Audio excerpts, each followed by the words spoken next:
نحمده ونصلي على رسول الكريم أما بعد أعوذ بالله من الشيطان الرجيم بسم الله الرحمن الرحيم رب اشرح لي صدري ويسر لي أمري واحلل عقدة من لساني يفقه قولي اللهم أرنا الحق حقا وارزقنا اتباعه وأرنا الباطل باطلا وارزقنا اجتنابه آمين رب زدني علما رب زدني علما رب زدني علما اللهم فقهنا في الدين اللهم إني أسألك علما نافعا ورزقا طيبا وعملا متقبلا. سورہ انشقاق، پہلے اس کے قرأت دیکھ لیتے ہیں.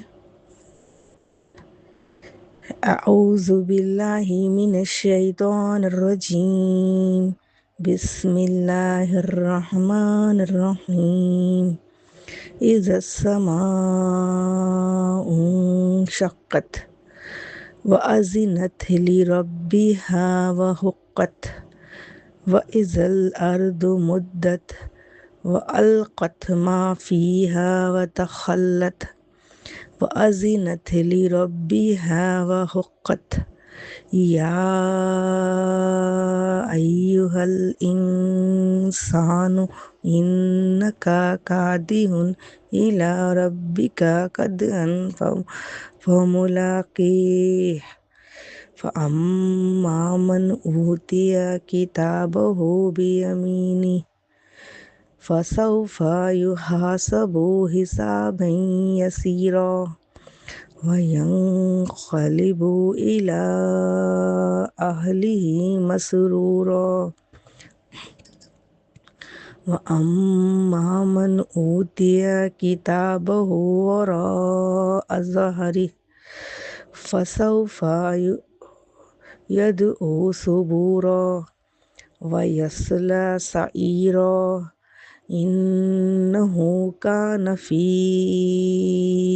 أهله مسرورا إنه ظن أن لن يحور بلى إن ربه كان به بصيرا فلا أقسم بالشفق والليل وما وسق والقمر إذا اتسق لتركبن طبقا عن طبق وما لهم لا يؤمنون وإذا قرئ عليهم القرآن لا يسجدون بل الذين كفروا يكذبون والله أعلم بما يوعون وبشرهم بعذاب أليم إلا الذين آمنوا وعملوا الصالحات لهم أجر غير ممنون. سورہ انشقاق کا تعارف. مقام نزول مکہ مکرمہ. نزول کے اعتبار سے اس کا نمبر 83 ہے اور مصحف میں اس کا نمبر 84 ہے. اس میں 1 رکوع، 5 آیتیں، 107 کلمات اور 430 حروف ہیں. انشقاق کا مطلب ہوتا ہے پھٹنا. مرکزی موضوع اس کا دیکھتے ہیں. اس سورہ میں قیامت کی ہولناکیاں بیان کی گئی ہیں. اس سورت کی ابتدا میں قیامت قائم ہوتے وقت کائنات میں ہونے والی بعض تبدیلیاں بیان کی گئی ہیں. یہ بتایا گیا ہے کہ ہر انسان مرنے کے بعد اللہ تعالیٰ کی بارگاہ میں حاضر ہو کر اپنے اعمال کا حساب ضرور دے گا اور اپنے اعمال کے مطابق جزا یا سزا پائے گا. اور یہ بتایا گیا ہے کہ قیامت کے دن جن لوگوں کا اعمال نامہ دائیں ہاتھ میں دیا جائے گا تو ان سے آسان حساب لیا جائے گا اور وہ اپنے جنتی گھر والوں کی طرف خوشی خوشی لوٹے گا. اور جنہیں اعمال پیٹھ کے پیچھے سے دیا جائے گا وہ عذاب سے چھٹکارا پانے کے لیے موت مانگیں گے اور انہیں جہنم کی بھڑکتی ہوئی آگ میں ڈال دیا جائے گا.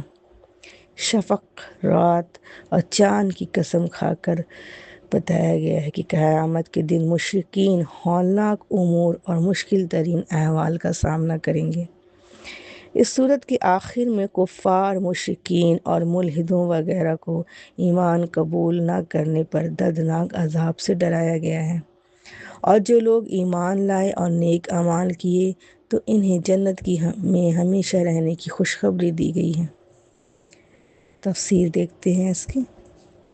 اِذَا السَّمَاءُ انشَقَّتْ وَأَذِنَتْ لِرَبِّهَا وَحُقَّتْ وَإِذَا الْأَرْضُ مُدَّتْ وَأَلْقَتْ مَا فِيهَا وَتَخَلَّتْ وَأَذِنَتْ لِرَبِّهَا وَحُقَّتْ۔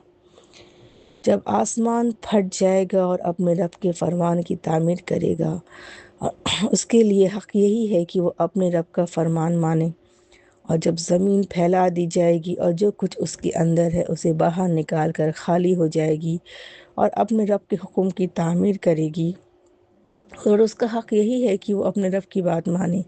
یعنی قیامت کے دن زمین پھیلا دی جائے گی، سمندر، دریا، پہاڑ، ہر چیز برابر کر کے ہموار کر دیا جائے گا، کچھ بھی اونچ نیچ نہ ہوگی، اور سب لوگ کے صرف کھڑے ہونے کی جگہ وہاں پر میسر ہوگی، اور حساب کتاب شروع ہو جائے گا۔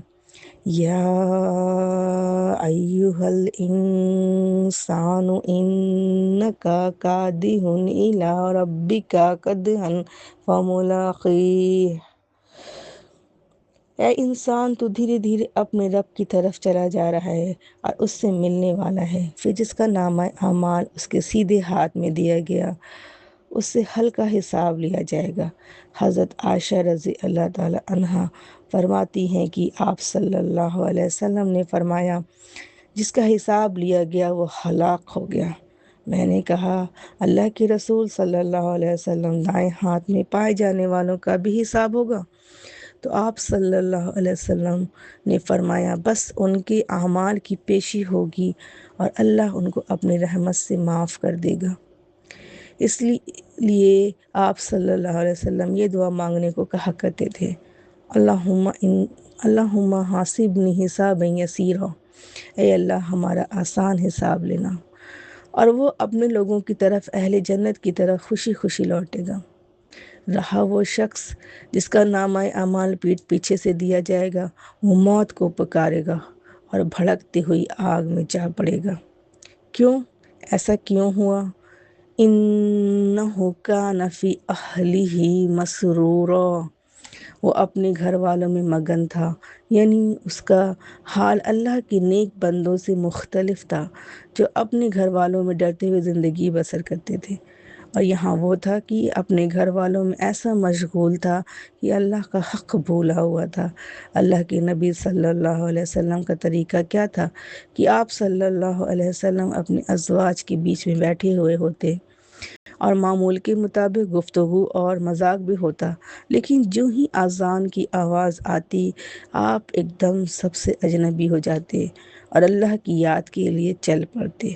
یہ ہمارے لیے بہترین اسوہ و نمونہ ہیں کہ ہمیں گھر والوں کے بیچ میں رہتے ہوئے ان کے حقوق بھی ادا کریں، ان کے ساتھ انجوائے بھی کریں، اللہ کی نعمتوں سے فائدہ بھی اٹھائیں، لیکن جب اللہ کی طرف سے پکار آ جائے تو چاہے وہ نماز کی ہو یا اللہ کے دین کی خدمت کی، تو انسان گھر والوں کا عذر نہ بنائے، پھر اللہ کے کام کے لیے اٹھ جائے اور ساتھ ساتھ اپنے رشتہ داروں کے حقوق بھی دے۔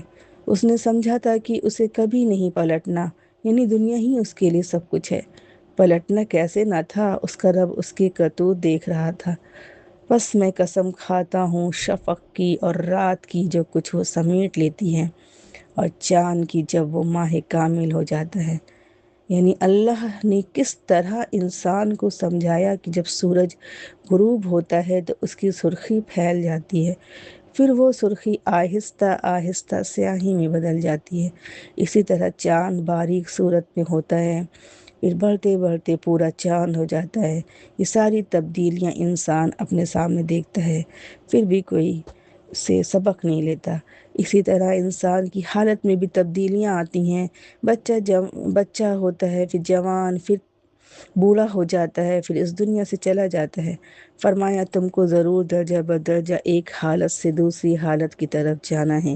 تم مردہ تھے، پھر زندہ کیے گئے، پھر مر جاؤ گے، پھر زندہ ہوگے، پھر اللہ کی طرف لوٹائے جاؤ گے اور حساب کتاب ہوگا۔ پھر ان لوگوں کو کیا ہو گیا ہے کہ ایمان نہیں لاتے، اور جب قرآن ان کے سامنے پڑھا جاتا ہے تو سجدہ نہیں کرتے۔ یہاں پر آیت سجدہ ہے۔ بلکہ یہ منکرین تو الٹا جھٹلاتے ہیں، حالانکہ یہ جو کچھ اپنے نامہ اعمال میں جمع کر رہے ہیں اللہ اسے خوب جانتا ہے۔ فَبَشِّرْهُم بِعَذَابٍ علیم، لہٰذا ان کو دردناک عذاب کی بشارت دے دو۔ إِلَّا الَّذِينَ آمَنُوا وَعَمِلُوا الصَّالِحَاتِ لَهُمْ أَجْرٌ غَيْرُ مَمْنُونٍ، البتہ جو لوگ ایمان لے آئے ہیں اور جنہوں نے نیک اعمال کیے ہیں ان کے لیے کبھی نہ ختم ہونے والا اجر ہے۔ اس سورہ سے ہمیں اپنا محاسبہ کرنے کی ضرورت ہے۔ ہمیں اللہ کو راضی کرنے والے اعمال کرنا چاہیے اور اس کو ناراض کرنے والے اعمال سے بچنا چاہیے، اور آخرت کی تیاری کرنا ہے جو ہمیشہ کے لیے ہے۔ اے ہمارے پروردگار، تو ہمیں ہمارے زوج سے اور اولاد سے آنکھوں کی ٹھنڈک عطا فرما اور ہمیں متقیوں کا امام بنا۔